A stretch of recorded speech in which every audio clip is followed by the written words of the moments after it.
I'm Zeon Richards. I'm director of Renown Management. So we manage Retch 32, a producer called Knox Brown, and also A&R for Polydor Universal. So I started out managing my friend Retch 32, I still do. The barriers at first was to almost have a voice to say what I felt and get that implemented. In time, just prior to us kind of getting the deal, I had to almost give it ultimatum to say, look, for this to work, this is how I see it structured, this is how it has to be. You shouldn't come to certain meetings, it has to be communicated a certain way. And he was, to my surprise, like, yeah, you're right. Now, if I'm honest, now, because he's more seasoned, he's a lot more present, not in much meetings, but in his voice and what he wants, which is understandable, but it is quite tough because you're merging friendship and business and you have to tally between the two. I think it's drive, but I think it's having a USP and getting their personality across in music.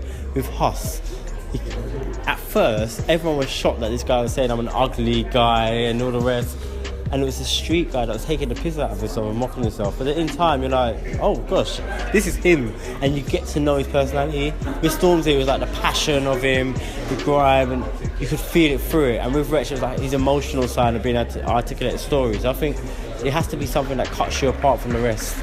It's tough because I don't perform.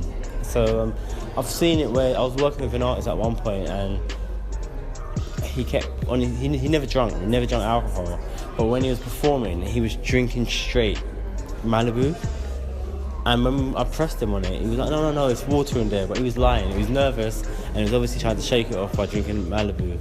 And it was just like, we had to kind of step back from doing key support and say, look, let's go and do shows where no one's there across the country for you to get comfortable, because that's not on. You can't be drinking and you're going to get yourself in trouble. And I think it's like maybe taking a step back, not trying to get them on the Royal Albert Hall on the first show, going around the country doing gigs in pubs where no one cares, just to build their confidence so that it kind of slowly have your ascendancy. The best personally what I find is someone who cares, that it's not a job, because I don't think you could be in this industry and it just be a normal job. You have to care and show passion, and you're willing to go over and beyond. So if you're going to send someone an email about something on a Saturday and they're not going to answer because they only work 9 to 5 on Mondays, that's going to be tough, because this industry isn't a 9 to 5 industry. And secondly, I think it's someone who's willing to voice their opinion. So not everything you hear is amazing. If it's crap and you think it's crap, say it. Do you know what I mean? Like, I want to hear the truth. I turn to my people that I work with and I'm like, what's the difference between this guy and that guy? Well, why is that popping off? Okay, seriously, I'm learning from you. And I'm not going to ignore you, but I'm going to take it on board. So I think it's about someone who's kind of passionate enough to listen to their own voice, like to speak up. So, yeah. Obviously started working with George the Poet, found him in a small environment, helped him get to the point where he's at Royal Albert Hall, got a Brit nomination, and then I got the sack.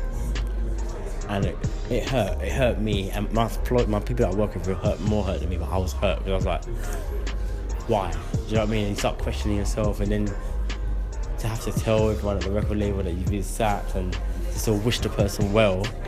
You don't want the person not to do well, but that was almost rock bottom. I had other things going on, but to get someone to a Brit nomination or the rest as a poet, get sacked, it hurt. But in essence, it's the best thing that happened to me, because now I've been through it. I know what it's like.